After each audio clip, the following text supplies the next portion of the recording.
here with me today in our podcast, and today I am going to be talking about something that I feel like many of you, especially those of you who are over 40, will really appreciate. We're going to be talking about why the hell is it so freaking hard to lose weight after 40.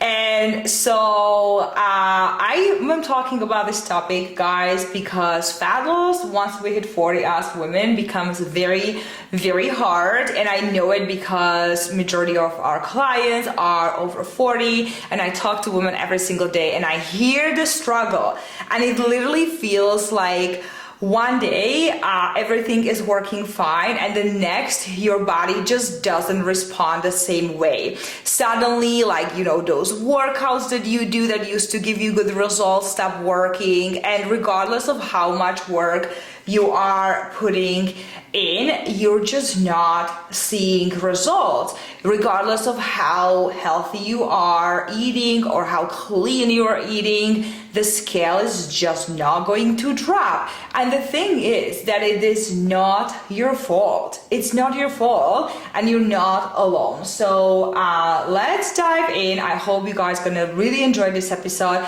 because this has been a topic that I was planning to do for a very long time. So the truth is that once you hit 40, your body starts to go through some massive hormonal and metabolic changes, especially as you approach and go through perimenopause/menopause.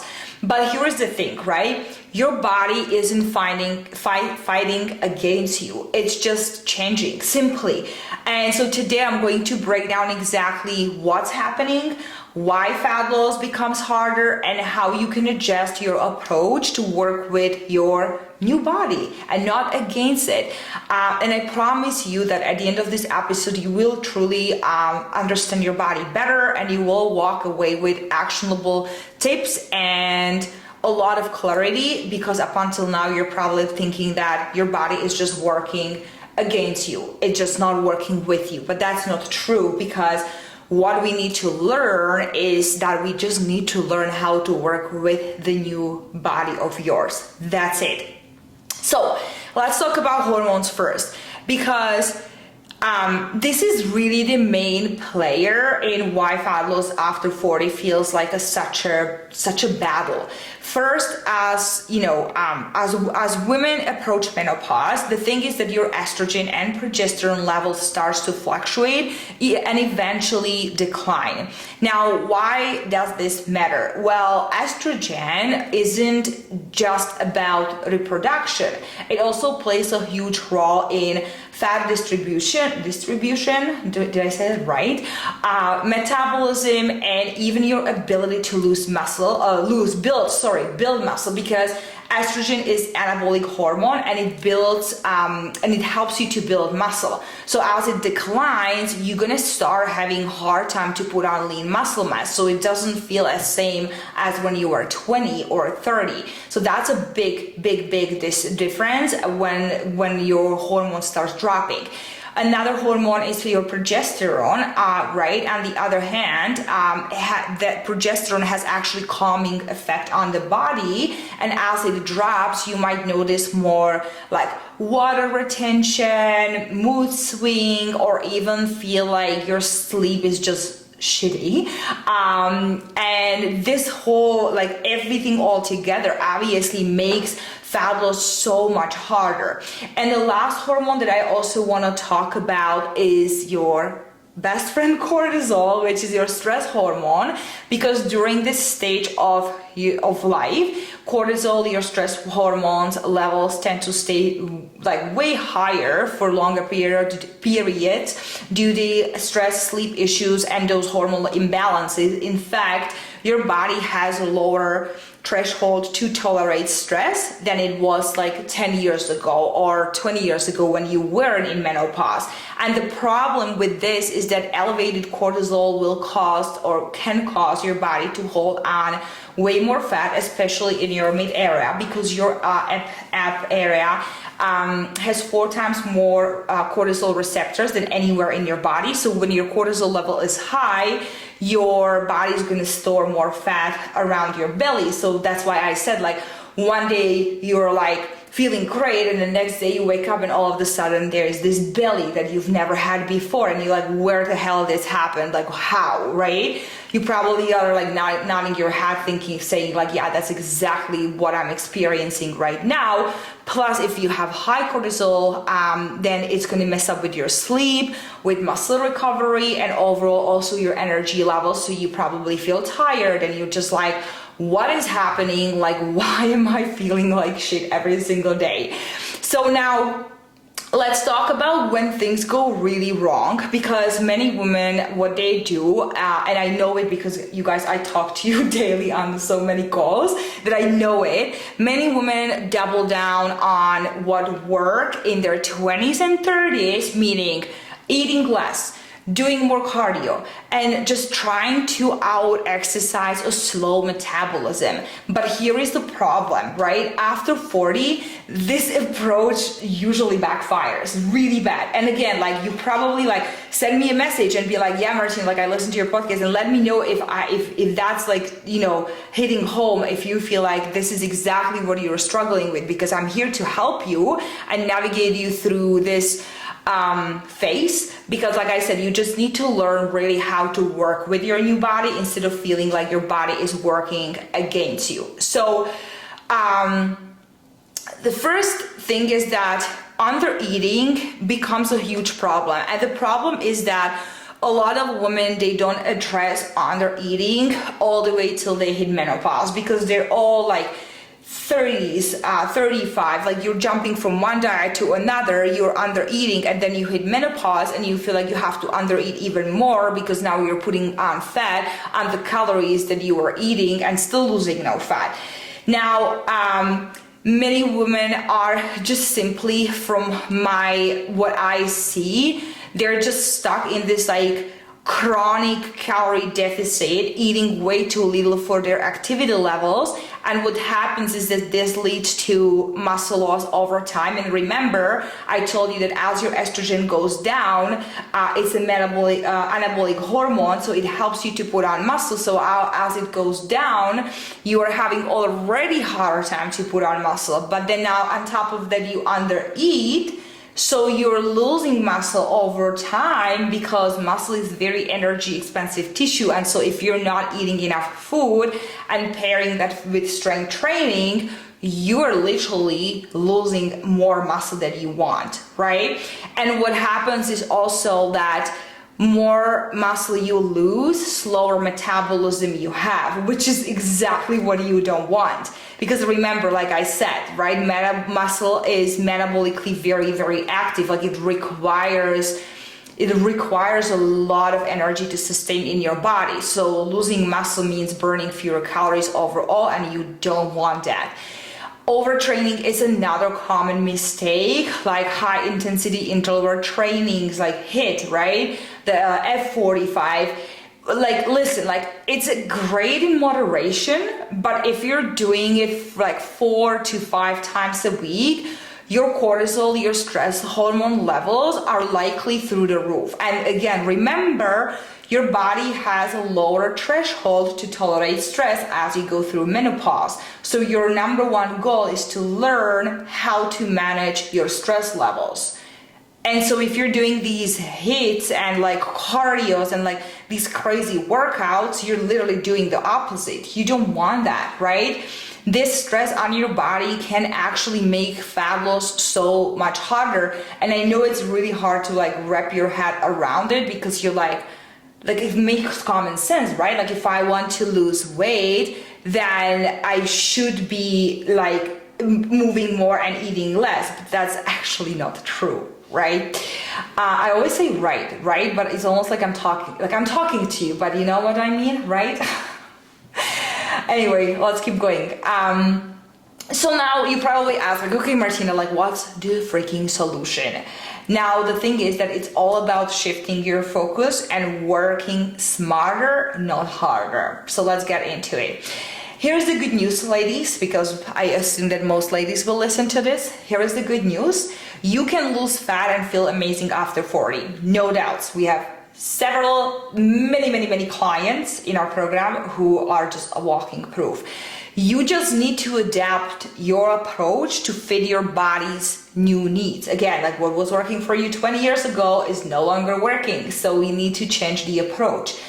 The thing is, when we're gonna look at your training, after 40, building and maintaining muscle is your best friend. And it's also like very hard to do the hormonal changes, right? Estrogen is dropping, you have a hard time to put on muscle. So building and maintaining muscle is your number one priority.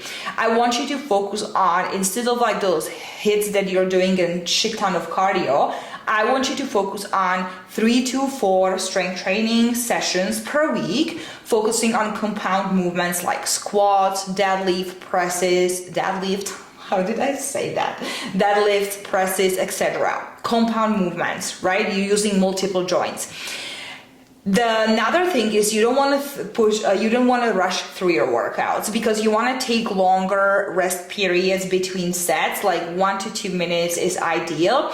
This gives your body time to recover and again reduce cortisol spikes. Remember, your goal is to manage your cortisol, your stress level, okay? Another big one is your pre and post workout nutrition. This is so much more important than it was 20 years ago when you were 30. Before your workouts, you want to eat small meal or like a little snack with carbs and protein to give your body energy, the energy it needs, and manage again cortisol. So think like oatmeal with scoop of protein powder or banana with some yogurt, things like that. It doesn't need to be really complicated. And then after your workout is very important. You want to eat small meal or snack with carbs and protein to give your body again the energy, replenish the glycogen it needs to be replenished, and again manage your cortisol, because after your workout, your cortisol goes high because, you know, working out, putting barbell on your back is kind of stress for your body. So you want to like shut down the cortisol like when you stop working out, and carbs will help you with that, because carbs shuts down your cortisol production. So you want to have the high protein, hard carb, post-workout meal within like 30 minutes after you work out. That is super important.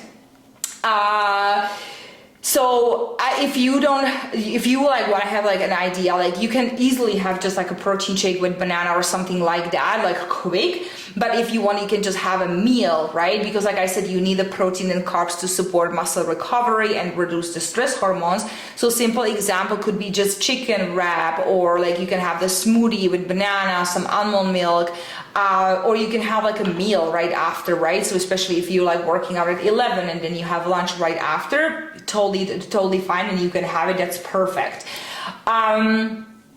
Now, like I said, managing the cortisol is very important, and I just feel like a lot of people don't really talk about it, or women don't know about it, because we tend to be like go, right? Like we just feel like we always have to be on the go, and if we don't go 100%, we're not doing enough.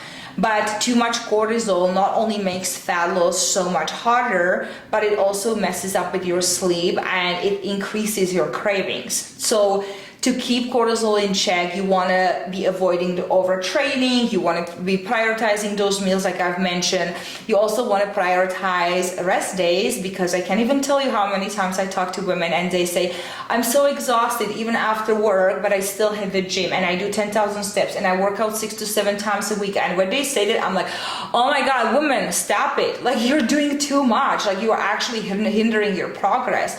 So make sure that you're really trying to manage your cortisol. Like, I don't know, like what do you like to do? Like I personally like to read, or I go on walk and listen to some music, or just like do some meditations or journaling. Like those are the things that like calm me down. And like I'm always like a go person. Like I just don't know really how to relax, to be quite honest with you. So I need to be really intentional with this. So as I'm saying this, I'm like there are things I'm doing, but often when I ask people like what do you do to manage your cortisol, the answer is sometimes like I don't know, or I work out. It's like, okay, working out is great. It's therapy. Like we love it. Like it's therapy for me. I love it, but it's not really helping you to manage your cortisol, right? It's actually increasing your cortisol levels. So think of something that you really can do to lower your stress levels. And like I said, if your cortisol is high, your cravings will be high. So then it's like, I'm having so much cravings, like how the hell am I supposed to stop eating, right? It's all connected. When you're listening to this, you probably are feeling like, okay, this all makes sense, and I can definitely see myself like doing all these mistakes. So just make sure that once you finish listening this, just like make certain adjustments to make sure that you can navigate this fun life stage without too much stress and frustration. Another thing that I like to suggest always to my clients who are in menopause is the pre-bedtime snack. So the reason why is because you should have like a small carb-based snack before bed.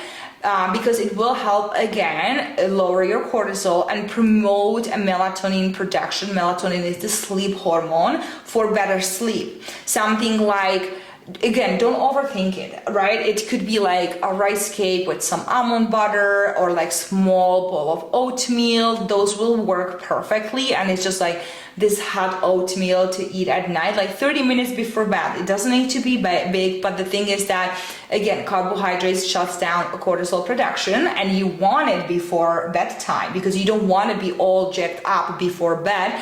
So you want to make sure that you shut it down, and then you produce more melatonin and you fall asleep better, right? I can even tell you like how many women in our program, like my clients, when we start incorporating this, they're like, oh my God, Martina, I sleep like a baby. So try to do that if you're like one of these women who struggles with sleep because you're in menopause. Try it. It really, really works.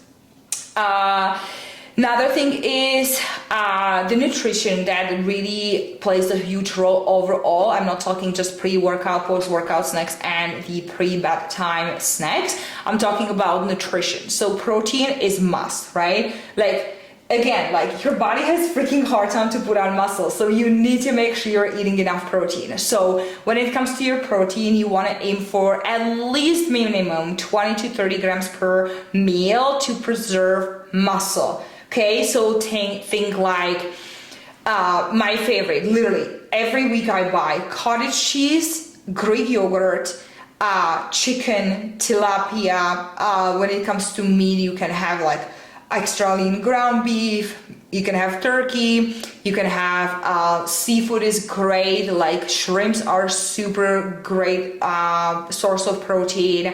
Protein shakes in moderation, right? Like I always promote whole foods over anything. So if you're like relying on shakes and protein bars every single day, please stop it, because those are high processed and it's going to mess up your digestion.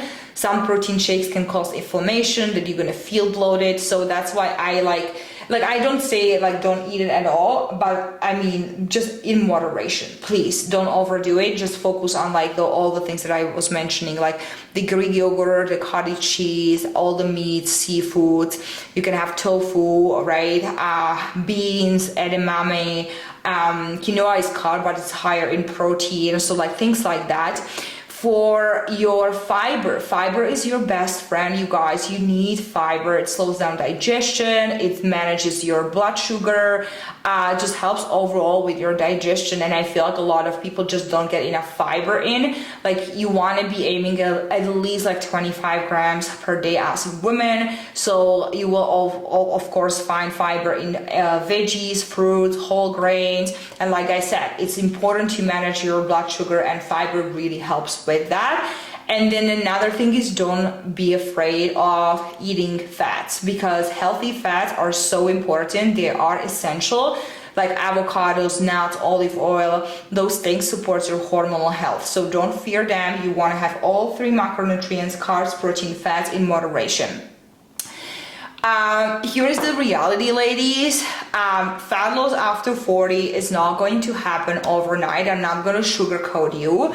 Your body is simply adjusting to a lot of hormonal changes, and it really takes time. But if you can commit to these strategies, strength training, managing stress, fueling your body properly, you are going to see results, like no doubt. I promise you that. Like, I literally witness it every day in our coaching program, and it's worth it. It takes time and it takes a lot of adjustments, but as long as you implement all of these things that I just taught you and just talked about, you will see results. The key is simply consistency. It's not about perfection, and it's not about doing more. Repeat after me. It's not about doing more. It's about being strategic and giving your body what it needs to thrive during this phase of life. You're not fighting your body. You are learning to work with it. So remember that. So all right, that is it for today's episode. I hope you found this valuable. I would love for you to share it with a friend, maybe who's navigating the same challenges, or maybe your mom. And if you have any questions about what I covered, feel free to reach out. I would honestly love to hear from you. And remember, again, you're not alone in this journey. I talk to women daily, and I feel the frustrations every time when they're like, I don't know what's happening. Why am I gaining weight from doing like literally nothing or eating nothing bad? Like literally what used to work doesn't work. Your body is capable of amazing things. You just need to change the approach. And even after 40, it's not impossible. You just really need, the right care and attention. So until next time, take care of yourself, ladies. Keep showing up. You got this. And I'll talk to you soon. Bye.